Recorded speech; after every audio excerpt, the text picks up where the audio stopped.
I feel that pretty much every time we do a video on a crossover, I gotta talk about how that it is all you can buy here in North America. You got trucks, you got crossovers, cars, sedans, wagons, those are all dead. And continues with vehicles like this. This is a 2023 Honda Passport TrailSport.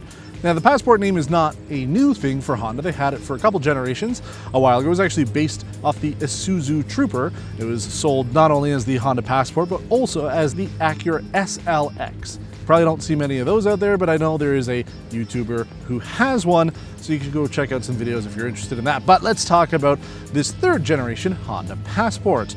This uses the same 3.5 liter V6 engine that we found last week in the Honda Ridgeline. And as we talked about, this really is a Honda Ridgeline without the pickup bed. That engine produces 280 horsepower, 262 pound-feet of torque, and you do get a 5,000 pound tow rating with it, which is not too bad overall. Now for 2023, the Passport is sold in 3 trims here in Canada, this TrailSport being the one right in the middle. And it is the first TrailSport model that Honda has come out with. Now don't get me wrong, they're not trying to take on the off-road market like a Jeep Wrangler. They are looking to make something that differentiates this trim from the other products in their portfolio. And Honda certainly isn't the first to be doing this. Jeep has their Trailhawk vehicles. You also have the Timberline from Ford, which is a new addition to sort of the off-roady vehicle lineup. And now we've got the TrailSport here from Honda. But is this really a vehicle that you should be taking off-road? Do you get enough off-road kit with this vehicle to really justify the trim and the price? Well, not really. It's essentially an appearance package. We'll talk about that a little bit more on the road. We do get these all-terrain Firestone tires and slightly smaller rims, which is actually a good thing. The ride is pretty good on this, but again, we'll talk about that on the road. And essentially just the bumpers are a little bit different. The exterior trim looks a little different, and then you've got the interior stitching, which is orange accented, and Honda says it's easy to wipe down if it gets full of mud, but I don't know. Let me know in the comments. Are you in the market for this because you want to take it off-roading? Or would you go with one of the other 2 trims for the Passport? Or in the States, you have quite a few other options to go with something that just is a normal mid-size crossover. But that's the thing. Are you going to be buying this vehicle because you're doing those light off-road, maybe trails, things like that, you have a cottage, or do you just need the space? That is the whole point of a mid-size 2-row crossover. There are quite a few of them in the market. You're getting essentially all the second-row legroom and space that you would get on a 3-row SUV, but you don't get that 3rd row. The trunk space still is big, but not humongous with the seats flat. So in this configuration, you've got tons of storage in the back, great space in the 2nd row, and then the front space is pretty good as well. And just like we talked about last week when it came to the Ridgeline, it's pretty comfortable and pretty spacious overall. We do like it. So we're going to hit the road. We're going to talk about what this vehicle has to offer, why you might want to consider the Passport in general, and if you should wait for the 2024 models that should be announced within the next month. Well, we're off in the 2023 Honda Passport TrailSport Edition. And there are some good things to talk about when it comes to this vehicle. One of the first things I noted when I picked it up was actually just how quiet it was on the road. Anything up to about 100 kilometers an hour is really quiet. You know, you don't hear a lot of the road noise, and considering this does have these sort of off-roady tires, all-terrain tires, we typically find that those are a little louder on the road, but I found that they were pretty good overall. Road noise, so it's pretty good. The road feel, not bad at all. I mean, it's very comfortable compared to something like the Mazda CX-90 that we drove a couple weeks ago. I mean, this is smoother despite being a smaller vehicle, shorter vehicle overall. It is a little bit smoother on the road. I do like that. Everything else about the vehicle is, you know, pretty average. There's really no standout feature when it comes to the Honda Passport. It just kind of is a vehicle, and that's fine. There's a lot of vehicles out there that don't necessarily need to shine as a vehicle.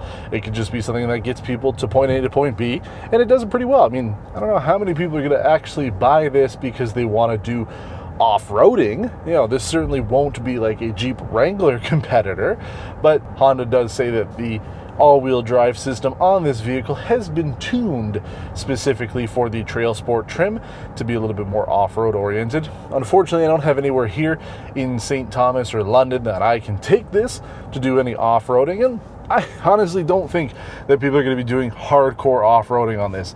I think it could be more for the type of person that has an outdoor lifestyle, right? Somebody who might be considering something like the Mazda CX-50 might also look at something like this if you need a little bit more space on the inside and you want something that is a little bit more geared to go, not necessarily off-roading, but trail hopping and things like that, I think that this would be quite adequate with the off-road tires. The slightly, more rugged exterior look to it can make it a little bit better when you're going off-road, but there's not much difference, right? I mean, this compared to the entry-level trim for the Honda Passport, you're not getting anything that's like completely off-road oriented, and then you're only losing a few features from the top-end trim, which we have here in Canada. We don't have ventilated seats, but we do have more or less everything else that we saw on the Ridgeline last week. We've got, heated steering wheel, heated front seats, heated second row, outboard seats, tri-zone automatic climate control.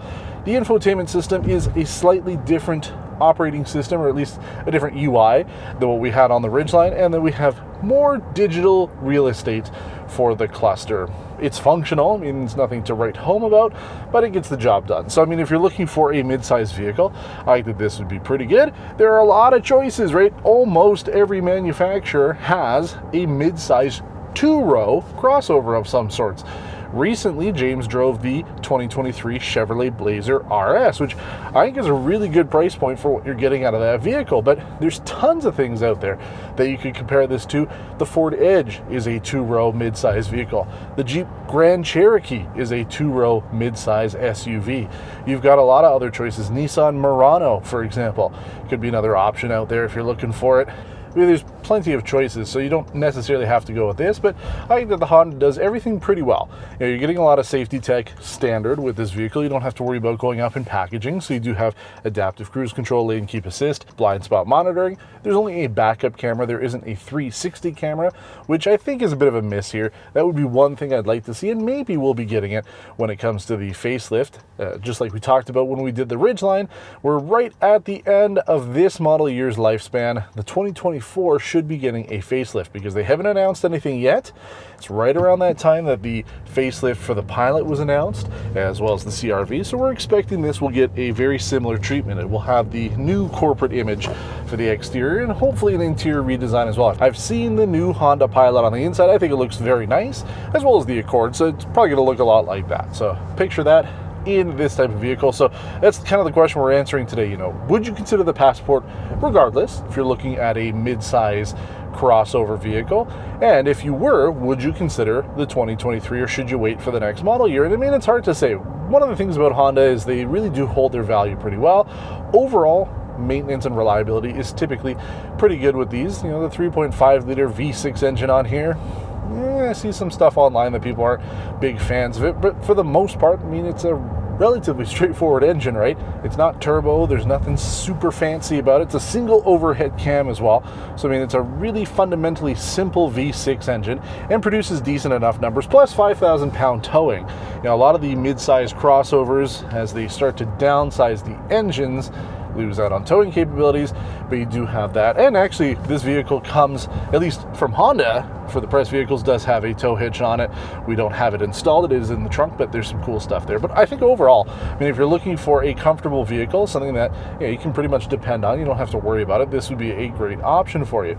Second row is actually very comfortable. You can not only slide the seats forward and tilt them back, but I did find that the comfort on that was pretty good. I was filming the B-roll back there and had no complaints. Trunk size is enormous. I would almost say it's too big, but that's why you would buy a mid-size two-row. If you really do use the trunk for a lot of stuff, maybe your kids do a lot of activities, or maybe yourself, you do a lot of activities, whether it is outdoor stuff that you might need the TrailSport trim for. Maybe you do a lot of camping, a lot of hiking. You do take a vehicle of yours onto unimproved roads, so trails, dirt, things like that, anything. Maybe you got a cottage you want to go up to. Doesn't matter why you might want to use it. I think the people that are going to be looking at this specific trim will have a reason for it. I don't see the average consumer buying it. I personally would not buy this trim because, again, I don't do any off-roading, period. I don't have a cottage. I don't go outside to do activities. That might be painfully obvious to you. So I don't need a vehicle that does all of those fancy things off-road, even though this really doesn't have anything. It's not like some of the Jeep trail-rated vehicles that have, splash guards or rock shields, things like that, or off-road suspensions. There's nothing on that here. It really is just an appearance package with all-terrain tires, and they're meaty, right? They are a lot thicker than you would get if you went up with larger rim sizes, but yeah, I mean, it is more or less an appearance package. Some people might like that. I don't know if I've actually seen any of the TrailSports on the road. I have seen some Passports, but I haven't necessarily been on the look for them, so who knows. But I mean, if you are looking for a sort of off-road light vehicle, you know, again, somebody who needs something that you're going to be taking it on a trail, the Honda Passport does do a pretty good job, and it's a really good overall family hauler. I have enjoyed my time with it. I just do hope that the update brings some key things. Like I said, you know, we've got Apple CarPlay, but it is something you have to plug your phone into for, and the wireless phone charger doesn't really work with my iPhone, whatever I'm on now, the 12 Pro Max. So keep that in mind. The update might fix some of that stuff. So do you hold off? Do you get a better deal on this one? Because, you know, we're seeing that prices are going up for everything, right? You know, everything's going up. So at about, you know, $53,000 Canadian, this ain't too bad overall. So you're getting a lot of what Honda has to offer for a relatively competitive price. I think that some of the options out there are cheaper, but you know, Honda does seem to think that they've got something a little unique in the marketplace. But I hope you've enjoyed this episode of Test Drive. As always, we hope that you have and that you support our channel through subscribing. Give us a thumbs up if you liked the video as well, and also consider becoming a member. It can help us to provide more content to you on a more regular basis. It helps to produce this show. But until next time, thanks for watching and take care.